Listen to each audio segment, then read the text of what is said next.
मरने के बाद कोई भूत क्यों बन जाता है? क्या आपने कभी रात के वीराने में इन्हें महसूस किया है? ऐसी भटकती अतृप्त आत्माओं के चुंगल में फंसे आदमी का क्या हाल होता है?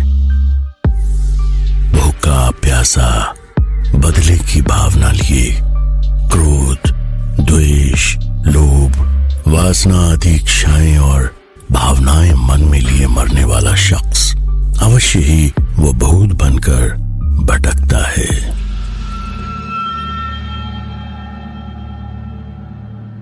इंसानी दुनिया के परे भी एक अदृश्य दुनिया है, लेकिन इंसान अपनी लालच, खुदगर्जी और खुद को मॉडर्न दिखाने की होड़ में उस दुनिया से टकराने की नासमझी कर ही लेता है।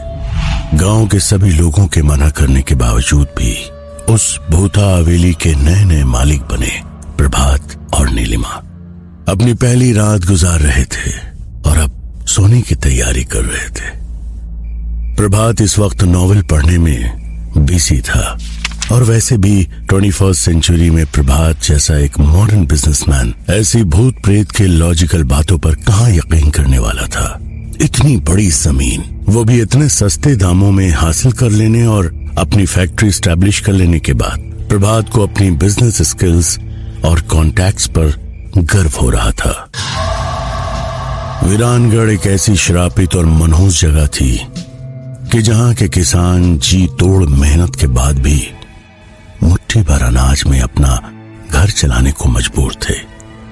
अगर फसल अच्छी हो जाती तब भी किसानों के हिस्से में थोड़ा ही आ पाता था, बाकी अपने आप सड़ जाता था या उसमें आग लग जाया करती थी।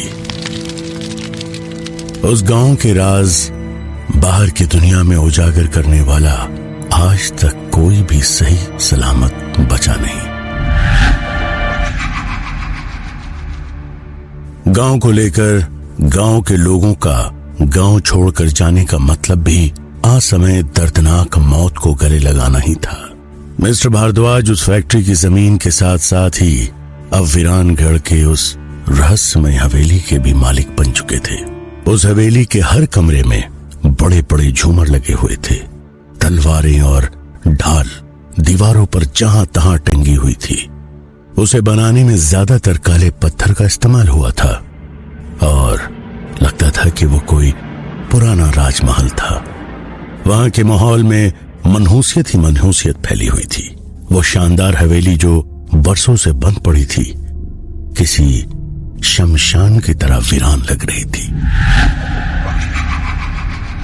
100 से ज्यादा कमरों वाली उस हवेली में सैकड़ों राज दफन थे। प्रभात, क्या तुम्हें नहीं लगता कि यहाँ सब कुछ बहुत अजीब है? मैंने गांव वालों के मुंह से भूत प्रेत की बातें सुनी हैं। मुझे बहुत डर लग रहा है। नीलिमा ने अपने पति से कहा। हंसते हुए प्रभात ने कहा, नीलिमा, तुम कब से इन दक्यानूसी बातों को सच मानने लगी? इस गांव के सभी लोग अजीब हैं। उनकी बात छोड़ो। We are modern people, and how can we believe in such superstitions? हम इन गांव वालों की तरह कम पढ़े लिखे और पिछड़े हुए नहीं हैं। देखो, हमारी फैक्ट्री भी बिना किसी प्रॉब्लम के स्टार्ट होने को है। हवेली की सफाई भी हो चुकी है। फिर भी तुम क्या बेकार की बातों के पीछे पड़ी हुई हो? क्या तुम मुझे ये नॉवेल पढ़ने दोगी और ये फालतू की बातें सोचना बंद करोगी? I think you need rest, okay? तभी उस भुतहा हवेली के कई सारे दरवाजे एक साथ जोर जोर से बजने लगे। लाइट्स अचानक बंद चालू होने लगे। इससे पहले कि वो दोनों कुछ भी समझ पाते, अजीब अजीब सी आवाजें आने लगी। कुत्ते रोने लगे। प्रभात ने अपनी पत्नी नीलिमा को समझाते हुए कुछ कहा। डरने की कोई बात नहीं डार्लिंग, यहां इस तरह की आंधियां चलती रहती हैं और जानवरों की आवाजें आती रहती हैं। लेकिन प्रभात के ऐसा कहते ही उनके कमरे में लगी बड़ी सी पेंडुलम क्लॉक की आवाज उस हवेली में गूंजने लगी।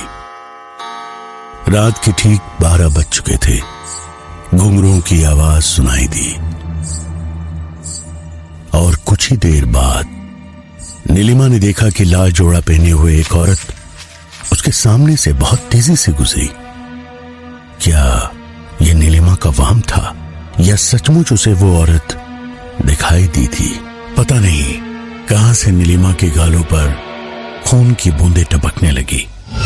अब वो हद से ज्यादा डर चुकी थी। जो भी हो, नीलिमा ने प्रभात को उस औरत और खून की बूंदों के बारे में कुछ बताना चाहा, लेकिन डर के मारे उसके मुंह से आवाज ही नहीं निकल सकी। कमरे में अचानक लाल रंग का धुआं फैलने लगा और अजीब सी चंपा के इत्र की महक आने लगी। प्रभात, मुझे बहुत डर लग रहा है, हम दोनों को ही यहाँ नहीं आना चाहिए था। घबराई हुई नीलिमा ने अपने पति का हाथ पकड़ते हुए कहा। कमरे का टेम्परेचर अचानक से बहुत कम होने लगा। ये इत्र की खुशबू और ये धुआं सब कहां से आने लगा? अचानक इतनी ठंड क्यों लगने लगी है? यहाँ कुछ तो गड़बड़ है, मेरा दिल बैठा जा रहा है, नीलिमा ने आगे कहा। हवेली में लगी हुई तस्वीरों के आगे रखी कैंडल्स अचानक से जलने लगी और फिर अचानक प्रभात के हाथ में जो नॉवेल था उसमें भी आग लग गई। ओह गॉड, शिट! प्रभात हड़बड़ाया। अब डर का एहसास प्रभात को भी हो रहा था। कमरे में अचानक कुछ लोगों की जोर जोर से हंसने और रोने की आवाजें एक साथ आने लगी। इससे पहले कि वो दोनों एक्ट कर पाते, उनका वो किंग साइज बेड गोल गोल घूमता हुआ ऊपर सीलिंग से जा टकराया और टूट गया। जोर से धड़ाम की आवाज आई। नीलिमा और प्रभात दोनों ही करीब 20 फीट की ऊंचाई से जमीन पर गिर पड़े थे। वो दोनों पूरी तरह करा रहे थे। नीलिमा की कमर में चोट आई थी और जबान पर दांत टकराने की वजह से मुंह से खून निकलने लगा था। वहीं प्रभात का हाथ बुरी तरह मुड़ गया था। ऐसा लग रहा था जैसे उसके हाथ की कोई हड्डी टूट गई थी। उसकी पीठ पर भी चोट आई थी, वो भी पूरी तरह तड़प रहा था। इसी बीच उनके कमरे में रखे फर्नीचर और बाकी चीजें सब एक एक करके हवा में उड़ने लगी। उन दोनों के दर्द से रोने की आवाज के साथ साथ कमरे में कई लोगों की हंसने की आवाजें जोर जोर से गूंजने लगी। ये सब देखकर दोनों की रूह कांप गई और बिना देर किए वे दोनों लड़खड़ाते हुए कमरे के बाहर भागे और दरवाजा खोलते ही बड़े से मकड़ी के जाल में दोनों उलझ गए। नीलिमा और प्रभात मदद के लिए जोर जोर से चिल्लाने लगे। कोई हमारी मदद करो, help help please, help help us. वो लोग इतनी रात में चिल्लाने के अलावा कर भी क्या सकते थे? वीरानगढ़ में मोबाइल नेटवर्क भी बहुत पुअर था, इसलिए वे लोग अपनी आवाज भी बाहर नहीं पहुंचा सकते थे। प्रभात, अगर हमें कुछ हो गया तो हमारे बच्चे सिद्धार्थ का क्या होगा? और हमने तो उसे कुछ बताया भी नहीं है। डर से कपकपाती रोती हुई नीलिमा ने अपने पति से कहा, ये सारी बातें बाद में करते हैं नीलिमा, पहले अपनी जान बचाओ और यहां से भागो, प्रभात ने कहा। वे लोग जैसे तैसे उस डरावनी हवेली के बाहर निकले। वहां पर उन्होंने देखा कि सामने गार्डन में सफेद और उजले कपड़े पहने हुए एक लंबे बालों वाली औरत एक छोटे से बच्चे को गोद में लिए घूम रही थी। वो बच्चा बुरी तरह से रो रहा था। अरे अरे कोई हमें बचाओ, यहाँ सचमुच भूत है। Somebody please help us! प्रभात भी जोर जोर से चिल्लाने लगा। इससे पहले कि वो दोनों हवेली छोड़कर बाहर निकल पाते, हवेली का चैनल गेट दोबारा से लॉक हो चुका था। ये सब देखकर नीलिमा और प्रभात का कलेजा मुंह को आ गया था। उनका गला सूख चुका था, वे पसीने से तरपतर हो चुके थे। तभी अचानक से ऐसा लगा जैसे किसी अदृश्य शक्ति ने उन्हें जोर से अंदर की तरफ घसीटा हो। दोनों की दिल दहलाने वाली आवाज हवेली में गूंज गई और फिर वो आवाज धूमिल होकर शांत हो गई। अगले दिन जब सुबह हवेली का दरवाजा सभी को दोबारा से एक बार बंद दिखाई दिया और प्रभात और नीलिमा भारद्वाज बाहर दिखाई नहीं दिए, तो गांव वालों को बीती रात वहां क्या हुआ होगा इसे समझने में बिल्कुल देर नहीं लगी। उनके मैनेजर मिस्टर बजाज के दिमाग ने तो काम करना ही बंद कर दिया था। वो एक लॉयल और डेडिकेटेड पर्सन थे। उनकी काबिलियत पैसों की मोहताज नहीं थी। उन्होंने प्रभात को मना भी किया था इस हवेली में रहने से, पर प्रभात नहीं माने और अब हश्र ये हुआ कि उनका कोई अता पता नहीं लग पा रहा था। प्रभात और नीलिमा को ढूंढने में गांव में कोई भी उसकी मदद को तैयार नहीं था। ऐसे में मिस्टर बजाज ने प्रभात और नीलिमा का इकलौता बेटा सिद्धार्थ को खबर करना मुनासिब समझा। सिद्धार्थ एक बिजनेस कॉन्फ्रेंस में पार्टिसिपेट करने के लिए दुबई गया हुआ था और पिछले एक हफ्ते से वो वहीं पर था। सिद्धार्थ 23 साल का था, बहुत स्मार्ट और इंटेलिजेंट था। वो एक IIT ग्रेजुएट और IIM बेंगलोर से MBA होल्डर था। बचपन से ही उसके अंदर साइंटिफिक टेम्परमेंट और क्यूरियोसिटी औरों से काफी ज्यादा थी। उसके पेरेंट्स हमेशा से ये चाहते थे कि उनका बेटा अपनी स्टडीज वर्ल्ड के टॉप इंस्टीट्यूशंस में कर सके और एक टॉप का बिजनेस टाइकून बन सके। सिद्धार्थ लगभग वर्ल्ड की 50 कंट्रीज से उस कॉन्फ्रेंस में आए हुए अपनी उम्र से बड़े लोगों के बीच भी सबसे ज्यादा तारीफ बटोरने वाला शख्स बन गया था। उसके रूरल डेवलपमेंट को लेकर प्रेजेंट किए गए इनोवेटिव बिजनेस आइडियाज को बहुत ज्यादा अप्रिशिएट किया जा रहा था। सिद्धार्थ की मीटिंग ओवर ही हुई थी कि तभी उसके पास मिस्टर बजाज का फोन आया। सिद्धार्थ ने झट से फोन उठाया। हेलो अंकल, कैसे हो? मॉम डैड कैसे हैं? वो बेटा, मिस्टर बजाज हिचकिचाहट से कुछ साफ बोल नहीं पा रहे थे। सिद्धार्थ ने तुरंत समझ लिया कि कुछ गड़बड़ है। अंकल, सब ठीक तो है ना? सिद्धार्थ ने कंसर्न होकर पूछा। सिद्धार्थ, एक्चुअली मुझे समझ नहीं आ रहा, मैं तुमसे कैसे कहूं बेटा, तुम यहां लौट आओ। इतना कहकर मिस्टर बजाज थोड़ी देर के लिए खामोश हो गए। अंकल, आप मेरी बेचैनी को बहुत ज्यादा बढ़ा रहे हो। आप मुझे साफ साफ बता क्यों नहीं रहे हो? सिद्धार्थ ने कहा। सिद्धार्थ, फोन पर सब कुछ बता पाना पॉसिबल नहीं है। तुम अगर हो सके तो नेक्स्ट फ्लाइट पकड़कर दिल्ली वापस लौट आओ। इतना कहकर सिद्धार्थ के मैनेजर मिस्टर बजाज ने फोन डिस्कनेक्ट कर दिया। मिस्टर बजाज की कॉल डिस्कनेक्ट करके बजाज जैसे ही मुड़ा, अचानक से उसके आगे एक बूढ़ा बाबा आके खड़ा हो गया। वो अजीब गरीब सा दिखने वाला बूढ़ा आदमी चेहरे से बहुत गंभीर दिख रहा था, जैसे उसने अपने सीने में कई खौफनाक राज छुपा रखे हो। एक बार तो बजाज उसे देखकर डर गया, पर तभी गांव वाले आपस में बातें करने लगे। अरे बाबा आगे, बाबा आगे।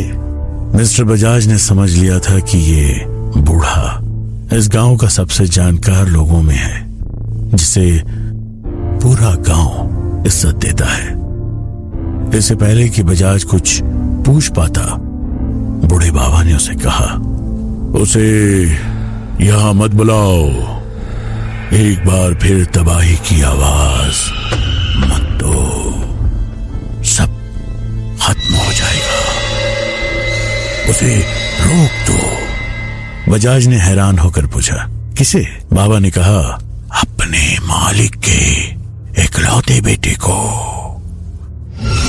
ये सुनकर बजाज के रोंगटे खड़े हो गए। लेकिन ऐसा आप क्यों कह रहे हो बाबा? मैनेजर ने पूछा। इसका जवाब तुम्हें यहां कोई नहीं दे सकता। बस इतना समझ लो कि इस गांव में जो एक बार आया तो वो कभी वापस नहीं जा पाया। हवेली का दरवाजा खुलवाकर तुम्हारे मालिक ने उन ताकतों को फिर से जगा दिया है। तुम मेरे पीछे आओ, मैं तुम्हें कुछ दिखाना चाहता हूं। उस बूढ़े बाबा ने कहा, उस पेड़ से टंगी हुई उन तीनों लाशों को देखो, ये वही लोग हैं जिन्होंने तुम्हारे मालिक को इस जगह के बारे में बताने की कोशिश की थी। उस ताकत ने आज इनकी भी जान ले ली। एक बड़े से बरगद के पेड़ की तरफ इशारा करते हुए उस बूढ़े बाबा ने कहा। उन गार्डन से लटकती लाशों को देखकर बजाज की रूह कांप गई। मानो उसे यकीन हो गया था कि प्रभात और नीलिमा का भी यही हाल हुआ होगा। उसी बीच गांव के एक शख्स ने आकर कहा कि फैक्ट्री में आग लग गई है। सभी गांव वाले हैरान रह गए। सभी के चेहरे पर मातम छा गया। इतने दिनों बाद तो उन्हें रोजगार मिला था, 2 वक्त की रोटी का इंतजाम हुआ था, अब वो भी खत्म हो गया। इस खबर ने गांव वालों को अंदर तक तोड़कर रख दिया। हर तरफ बस उनकी चीख पुकार सुनाई देने लगी, हे भगवान, हे भगवान, हे भगवान, हे भगवान। ये तो सचमुच बहुत बड़ी मुसीबत है। ये सब क्या हो रहा है? चाहे जो भी हो, मुझे सिद्धार्थ को रोकना ही होगा। सुशील बजाज ने अपने आप से कहा और तुरंत सिद्धार्थ को फोन किया। तभी अचानक से उनका मोबाइल एक स्पार्क के साथ बंद पड़ गया। बजाज ये देखकर डर गया। बूढ़े बाबा ने कहा, अभिषा, अभिषा। बजाज समझ चुका था अब उसके पास और कोई चारा नहीं है। सिद्धार्थ अगली फ्लाइट पकड़कर रात को भी दुबई से जयपुर आ जाएगा और कल सुबह तक गांव भी पहुंच जाएगा और उसके रोकने के लिए बजाज को गांव के बाहर जाना ही होगा। सुबह होते ही मिस्टर बजाज सिद्धार्थ को रोकने के लिए अपनी कार में निकल चुके थे। फ्लाइट सुबह 3 बजे जयपुर इंटरनेशनल एयरपोर्ट पर लैंड करने वाली थी।